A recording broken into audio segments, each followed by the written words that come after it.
If you're an employee, come closer.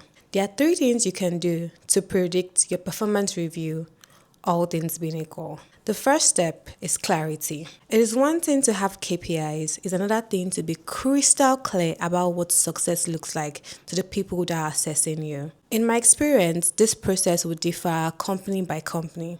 But there's one thing you should ensure you do at the beginning of the year. This is February. By now, you are most likely setting your KPIs for the year, or maybe you are already done so. This is also a very good opportunity to ensure that you, your manager, and whoever is going to be involved in your assessment are crystal clear about what success looks like. One thing you should ensure you do is minimize room for subjectivity. As much as the performance review process is meant to be an objective process, there's always bias. As human beings, there's always bias that we have. However, one way you can try to minimize this bias is to have quantitative metrics. Now, where qualitative metrics are inevitable, be as specific as you can and use examples. So let's make it a bit more practical. Imagine you work in sales and you have KPIs of how many leads you're meant to bring into the company, or maybe you have how many deals you're meant to close, something quantitative like that. That's usually very easy to measure. But what about qualitative metrics? Some examples could be, again, maybe you work in sales and you have a metric of customer satisfaction, or you have a metric of employee morale, or team collaboration quality, or leadership effectiveness, or clarity in communication, soft skills like this. How do you ensure that you are also being as crystal clear as you can in this early goal setting phase? One tip I would say for this is to ensure you can get as much information from your manager in this instance at the beginning. So I'm currently reading this book called Never Split the Difference, and it's a very good book. I recommend it. I'm almost done. But it's a book about negotiation. And performance reviews are essentially negotiations, right? So ensure, maybe a tip could be use how and what prompt to get to a true answer from your manager. Don't just say, you can ask, like, what does success look like in this particular instance? How would you advise I go about it? As much as it's good to show initiative, ensure you are also leveraging questions, how and what prompts to get as much information as you can from your manager during this phase. The second thing I would say on how to predict your performance review is to get feedback early. Don't just rely on official circles to get feedback. Use unofficial circles to get true feedback, and ensure that you use the feedback you get during these unofficial circles to shape your behavior, change your behavior, and shape the kind of review that you actually want at the end of the year. Have honest conversations. If you are in an environment or maybe a culture where people tend to sugarcoat, maybe they're not direct in their feedback, depending on where you work, maybe people are very nice in quotes.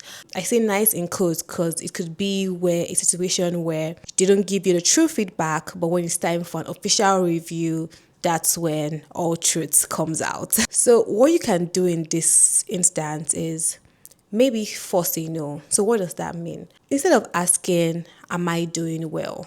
Because typically the answer to am I doing well that you would want to hear is a yes. Instead, ask, is there anything that could make this better for us? Ask more open-ended questions in conversations with your manager. Force them to be honest with you, right? Be as candid as you can, that you're actually looking for crystal clear feedback that you can use to improve. Another tip I would also say in this second stage is document. Don't think that you can just rely on your mind to remember, like December you to remember everything that February you did. Actually, don't do that. Document every win, every contribution, every accolade, every time you made your team members' work easier. Ensure you document every step of the way. So you can also use this documentation as, I wouldn't say ammunition, but I would use that word. You can also use the documentation as ammunition in just conversations with your manager and say, okay, I did this. Is there any way I could have done this better? How would you do it differently? Would you do anything differently? So using this prompt, using these questions will help encourage, I hope, open conversations and honest conversations that shape how you want your review to go. The last thing is influence. A better name for this could actually be called programming, but I'll explain. As much as you can, use positive language when speaking about yourself. Again, this is something I learned earlier on, and to differ company by company. In some companies, I think most companies, have a part where you do a self-assessment where you talk about yourself, you talk about your wins, talk about your areas for improvement. That part is very key. As much as you want to be honest, ensure you are being strategic.